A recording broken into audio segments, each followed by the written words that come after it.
एक बहुत बड़ा कन्फ्यूज़न निकल करके सामने आ रहा है 2025 को लेकर कि एक तरफ तो शनि और देव गुरु बृहस्पति जैसा दो ग्रह आपके मिथुन राशि के केंद्र भाव पर आ रहे हैं। तो वहीं पर इस साल 2025 के जो मूलांक हैं उसके अनुसार 9 मूलांक बनता है और स्वामी बनते हैं मंगल।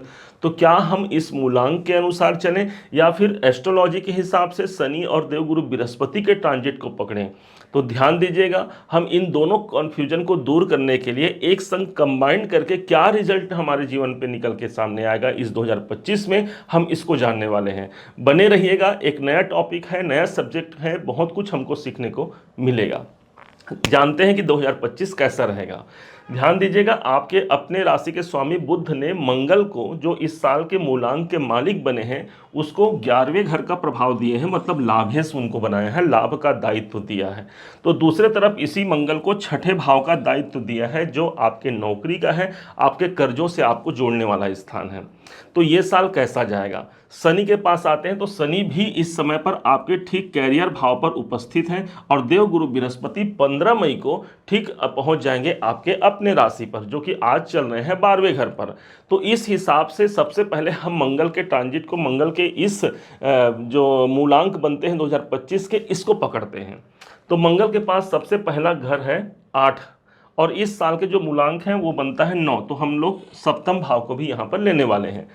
अब यहाँ पर छठा भाव प्रभावी होगा, तो जो लोग नौकरी वाले हैं, नौकरी पेशा से युक्त हैं, उनके लिए गोल्डन टाइम हो गया कि इस साल का जो मालिक है वो हमारे छठे भाव को हमारे एस्ट्रोलॉजी के अनुसार रूल करता है। नौकरी में एक नया सम्मान मिल सकता है, कोई नया जॉब आप ढूंढ रहे हैं, ये साल आपको मनोनुकूल जॉब तक, नौकरी तक आपको पहुंचा जाएगा। हाँ, कोई कर्जे भी आप चाह रहे हैं, कोई लोन लेना चाह रहे हैं, तो उस लोन को आप इस साल प्राप्त कर पाते हैं, क्योंकि छठा भाव यहाँ पर प्रभावी हो रहा है। किसी कारण से यदि कोई कोर्ट केस संबंधी काम चल रहा है, कोई कोर्ट में कोई केस लगा हुआ है, वो संबंधी काम भी आप इस साल पर निपटा सकते हैं। उसकी पूरी संभावना है कि यह साल 2025 का मंगल आपके छठे भाव को रूल करने के कारण उसको भी पूरा करा जाए। कोई रोग हो सकता है, ध्यान दीजिएगा, स्वास्थ्य यदि पहले से खराब हो, अपने हेल्थ पर ध्यान जरूर रखिएगा इस साल 2025 में। अब आते हैं 9 नंबर, जो सप्तम भाव को रूल करता है, इस साल के मूलांक ही हो गए। अब ये साल आपके लिए क्या लेके आया है? तो ये साल आपके लिए व्यापार और दाम्पत्य जीवन में प्रखरता लेकर के आया है। आप यदि व्यापारी हैं, व्यापार कर रहे हैं, तो अच्छी बात है, आपके उस व्यापार में ग्रोथ मिलने का योग है, क्योंकि इस साल का मूलांक ही आपके सप्तम भाव पर आ रहा है। कोई मल्टीपल व्यापार चालू करना चाहते हैं, व्यापार को कहीं दूर ले जाना चाहते हैं, एक अच्छा योग है। यहाँ आपके पार्टनर का आपको सहयोग मिलता है, पार्टनरशिप का यदि कोई व्यापार कर रहे हैं तो उनका यहाँ पर सपोर्ट आपको मिलने जा रहा है। आपके फ्रेंड सर्कल में आपको सपोर्ट मिलेगा उनका। जिनके विवाह नहीं हो रहे हैं या विवाह की जो संभावनाएं हैं वो हमसे दूर चली जा रही हैं, लड़की लड़का तो अपने जीवन में एक सही पोजीशन पर हैं, फिर भी उनको सही जीवन साथी नहीं मिल पा रहा है, तो हाँ, ये साल 2025 आपके विवाह को फिक्स करा सकता है। आप समझिएगा, यही स्थान हमारे दाम्पत्य जीवन का है, तो किसी कारण से यदि दाम्पत्य जीवन में अशांति है, उसको हम यहाँ पर शांतिपूर्ण वातावरण देख सकते हैं। अब आते हैं एक घर जो मंगल का बचा हुआ है, एकादश भाव। ये जो 11वां घर है, वास्तव में ये हमारे लाभ, हमारे इनकम, हमारे गेन्स को रिप्रेजेंट करता है। अब ये साल 2025 आपके लाभ की मात्रा को बढ़ा देगा। आप अभी तक 100 रुपए में थे, तो हो सकता है इस साल आप 150, 200, 500 तक भी पहुंच जाए, तो कोई बड़ी बात नहीं रहेगी। आपके मेहनत भाव पर ऑलरेडी यहाँ पर शनि बैठे हैं, जो इस साल 2025 में मार्च महीने से ऑलरेडी आ जाएंगे। तो इस साल आप मेहनत भी करते हैं, प्रयास करते हैं, और आपको अचीवमेंट के रूप में इनकम का बड़ा सोर्स आपको नजर आता जरूर है। कोई नए इनकम के रास्ते इस साल खुलने वाले हैं, क्योंकि एक नंबर हमारे 11वें घर पर वो रिप्रेजेंट कर रहा है। अब आते हैं ग्रहों पर। ग्रहों पर यदि आ जाए तो शनि का गोचर मार्च के महीने में आपके 10वें भाव पर ही आ जाएगा, मिथुन राशि के।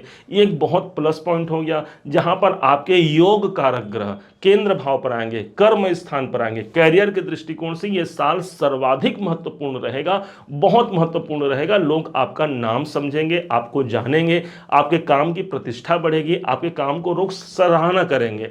जो लोग लोग बड़े अचीवमेंट प्राप्त करना चाहते हैं, कोई मेडल, कोई पुरस्कार प्राप्त करना चाहते हैं, तो हाँ, ये 2025 आपको वहां तक पहुंचा सकता है। अब जानिएगा देवगुरु बृहस्पति को, 15 मई तक देवगुरु बृहस्पति आपके वैसे भी 12वें घर पर हैं, तो 15 मई तक कुछ खर्चे अधिक रहेंगे, परंतु ये साल 2025 आपको इनकम भी दे रहा है। तो 15 मई तक कोई इन्वेस्टमेंट करने के लिए अच्छा समय हो गया। अब 15 मई के बाद क्या होगा, देवगुरु बृहस्पति आपके अपने मिथुन राशि पर ही उपस्थित हो जाएंगे। तो ये एक अच्छा समय होगा जहां पर आपका हेल्थ रिकवरी होता है, आपका कॉन्फिडेंस बढ़ता है। और चूंकि देवगुरु बृहस्पति जैसा बड़ा प्लेनेट लग्न पर आएगा, ये एक बहुत प्रभावपूर्ण समय रहेगा जहां पर मेरे भाग्य का सपोर्ट मुझे मिलता है और मैं अपने जीवन पर बेहतर प्रयास के द्वारा मैं सफल हो सकता हूं। तो ये 2025 में यदि देखा जाए तो ग्रहों का पूरा प्रभाव मिल रहा है, हमारे न्यूमरोलॉजी के अनुसार हमारे अंक का पूरा प्रभाव मिल रहा है, और जिसके माध्यम से मिथुन राशि एक सक्सेसफुल राशि निकल करके इस 2025 में जरूर आती है। उम्मीद है आप सबने इसे समझा है, आप सबने इसे जाना है। यदि आपने इसे समझा है, जाना है, मेरे समझाने का प्रयास यदि आपको सार्थक लगा हो, मेरे समझाने का तरीका यदि आपको सार्थक लगा हो, तो हर बार की भांति इस बार भी अपना प्यार भरा लाइक और कमेंट करना कभी मत भूलिएगा। और हाँ, यदि अभी तक आपने चैनल को सब्सक्राइब नहीं किया है, सब्सक्राइब जरूर कीजिएगा। पुनः एक बार फिर आप सभी का दिवस बहुत मंगलमय हो, इन्हीं शुभकामनाओं के साथ। जय श्री राम।